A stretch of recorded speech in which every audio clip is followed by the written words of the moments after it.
Hi, it's Abby from Michigan Healthcare Freedom with another in the series of the Constitution and Healthcare. Today we'll talk about how the founders designed the Constitution to prevent tyrannical abuses as set forth in the Declaration. To do this, they built on a high standard for individual responsibility and limited government. Both are necessary to preserve individual rights to life, liberty, and property. The ultimate goal of the founders was human thriving. They wanted the new country and citizens to do well. Health and healthcare are an important part of that, and we'll see how founding principles work through. Starting with the constitutional structure and function of government as laid out in the titles or parts 1 through 7 of the Constitution. I've linked the full text in the notes. It's a fairly quick read, you'll be surprised. We will draw healthcare freedom principles from most of these titles or sections of the Constitution. Recall how many of the Declaration's grievances related to laws. They said the king had erected a multitude of new offices, took away their charters, abolished their most valuable laws, suspended their own legislatures, and assumed the power to legislate. So it is no wonder that the Constitution begins with Title I as being the legislature. Let me share my screen here.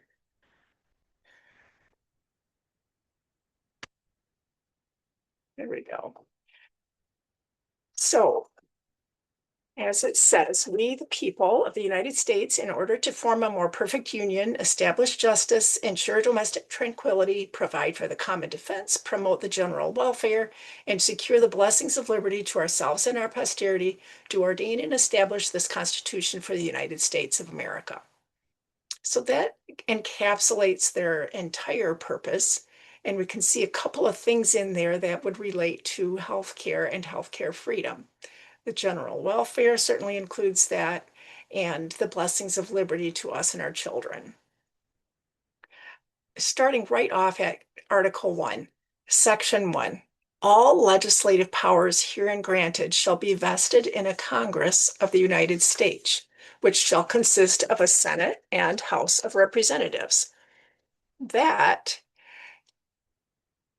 goes on to explain what constitutes the House of Representatives, how they shall be elected, how long they'll serve for, and so on and so forth. And the same thing for the Senate. But the important thing I want to notice here is right there in that first phrase, all legislative powers. Right there, they are limiting the rest of the government to not legislating or other entities, only elected House of Representative members and Senate members may legislate. They have those powers. Abraham Lincoln said American government was of the people, by the people, and for the people. Electing legislators is one way that we self-govern, but it's more than just casting our vote. They are part of we the people, one of us, representing us, not a special governing class that just automatically goes on to the next legislative session. Their office is temporary. They will return to everyday life under the laws that they make. All of this ties them to our interests. Nor is the power to make law a right because they're experts or morally superior, but because we delegated our right to self-govern to them for a limited time and for very limited purposes. In future episodes, we'll get into what they are delegated to do and what they are prohibited from doing, as laid out in the Constitution. But for today, I want to notice their constitutional authority does not extend to passing that power of legislating on to other entities, other people, agencies, parts of government. That is not constitutional. They may not pass it along. They are given it and they have to hold that power.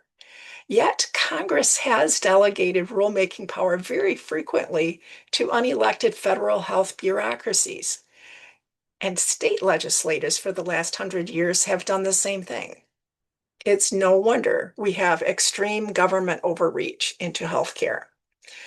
This constitutional limitation is called the non-delegation principle, and if followed, it would spare us a lot of healthcare's complexity and expensive status.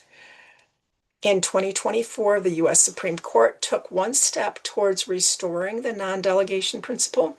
It overturned Chevron deference, the practice of giving agency experts leeway to fill in the gaps of regulatory law.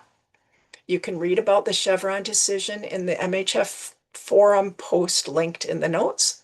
Understanding American founding principles can help us become strong citizens to take back healthcare freedom.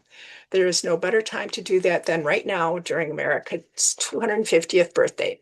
Please like, share, and subscribe to get more of the Constitution and Healthcare series. Thanks for watching.